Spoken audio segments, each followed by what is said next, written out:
जय श्री महाकाल। ध्यान कोई ज़बरदस्ती का खेल नहीं होता और जो ज़बरदस्ती करता है उससे ध्यान नहीं होता, क्योंकि ये एक प्राण ऊर्जा को बहने का और एक कला ये होती है।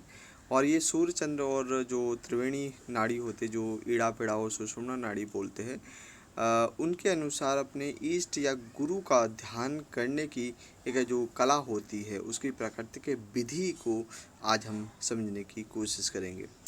गुप्त नाड़ी, वायु और एकाग्रता का एक रहस्य, ध्यान अथवा जो चेतना जो होता है उसका ऊर्जा का एक क्रिया है। तो उस क्रिया को हम लोग समझेंगे। श्वास वायु निरंतर चलती रहती है हमारे शरीर में। आपको पता है कि एड़ा और पेड़ा के माध्यम से हमारी इस नोज़ल और इस नोज़ल के माध्यम से श्वास चलती रहती है, निरंतर चलती रहती है।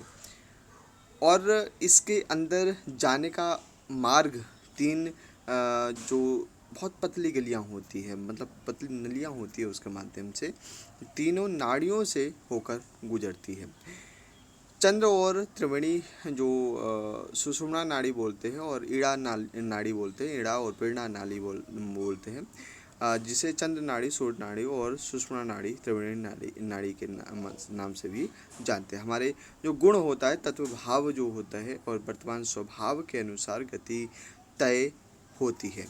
जैसे आप तमस होता है, जो तमस में सूर्य है ना, सूर्य नाड़ी काम करती है। रजस में आपको चंद्र नाड़ी से श्वास चलती है। और जब मन और सम हो जाए, मतलब शांत हो जाए, होने लगे, तो आपको दोनों जो नासिकाएं होती है उससे आपके जो श्वास है वो बहना प्रारंभ हो जाती है, जिसे हम बोलते हैं सुषुम्ना नाड़ी। मतलब दोनों नासिकाओं से जो श्वास आती है उसे हम लोग सुषुम्ना नाड़ी बोलते हैं। ध्यान में होने वाली जो सबसे बड़ी जो गलतियां होती है, अक्सर साधक आज्ञा चक्र पर, थर्ड आई पर अपना गुरु या इष्ट को तत्व मानकर और जबरन ध्यान करने की एक एकाग्रता का थोपते हैं। प्रयास करते हैं कि उस पर दिख रहा है, बहुत ज़्यादा प्रेशर मारते हैं, जिससे कि उनकी जो परतें होती है, जो थर्ड आई की परतें होती है, वो भी नष्ट हो जाती है, ख़त्म हो जाती है, टूट जाती है, फट जाती है। जो ये क्रिया हम बता रहे हैं, उससे अगर आपने प्रयोग किया तो प्राकृतिक रूप से आपकी चीज़ें सुचारू रूप से कार्य करेगी और आपको ध्यान में कोई दिक्कत नहीं होगी और आपको आनंद की अनुभूति भी मिलेगी। क्योंकि अगर आप प्रेशर मारते हो तो आपको सज़ा मिलती है। सज़ा क्या, मतलब आपकी जो परतें खराब हो जाएगी, उसके बाद में आप कुछ नहीं कर सकते उसमें। इसके परिणाम स्वरूप आपको सर दर्द हो सकता है, श्वास से संबंधित दिक्कतें हो सकती है, असंतुलन आपको महसूस हो सकता है, सिर भारी हो सकता है, या माइग्रेन जैसी समस्याएं भी आपको देखने को मिलती है। इंद्रियों का जब फेरबदल होता है, मतलब जब उसमें चेंजअप उसमें दिखाई देता है, तब इन चीज़ों को आप अनुभव कर सकते हैं, वो आपको दिखता है। अपनी क्षमता के अनुसार विकसित किया जाता है। केवल पढ़कर या फिर यूट्यूब से देखकर हम या फिर हम सुनकर ये चीज़ें फॉलो नहीं कर पाते, ध्यान नहीं कर पाते। ध्यान की विधि हमने कुछ डाली है, उससे भी आप फॉलो कर सकते हो। आप उस माध्यम से करोगे तो आपको कोई दिक्कत नहीं होगी। एक स्थान पर एकाग्रता केंद्रित करने का हठ नहीं करना चाहिए, क्योंकि इसे हठ योग में भी इसे बोला जाता है। ये आपके शरीर और जो मन होता है, दोनों के लिए प्राकृतिक रूप से सही नहीं है।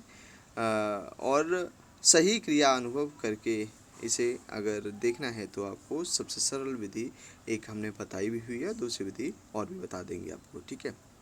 सबसे पहले ये आपको देखना होगा कि जब आप ध्यान लगाएंगे, उसका प्रयास करेंगे, तो आपका जो वायु है, ये जो नोस्ट्रल है, वो भी आपको ध्यान रखना पड़ेगा कि किस नोजल से आपका जो वायु है वो चल रहा है।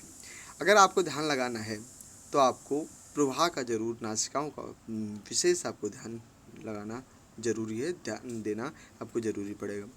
अगर आपने दाई नासिका, जो राइट नोजल्स होती है, सीधे हाथ की जो नोजल्स होती है, उससे आप उस पर ध्यान लगाते हो, ठीक है, आंखें बंद करके आप उस पर ध्यान लगाते हो, एकाग्रता लगाते हो, आज्ञा चक्र के जो दाईं ओर ले जाएंगे, तो आप अलग चीज़ें महसूस करेंगे। अगर आप बाईं नासिका जो लेफ्ट नोसल्स होते हैं उसे आगे चक्र के बाईं ओर ध्यान लगाते हैं, ठीक है, लगाएंगे तो आपको कुछ और अनुभूति आपको मिलेगी। अगर दोनों नासिकाओं के मध्य में जो सेंट्रल पॉइंट होता है, हमारा आगे चक्र का जो पॉइंट होता है, अगर उस पर आप ध्यान लगाते हैं तो मध्य जो इसे मध्य बीच बोलते हैं या आगे चक्र भी बोलते हैं, उस पर लगाने से आपको अलग अनुभूतियाँ प्राप्त होती है। कल तक आप जो ईस्ट गुरु और ओमकार का या फिर आप किसी का भी ध्यान लगा रहे थे, आपको प्रकाश का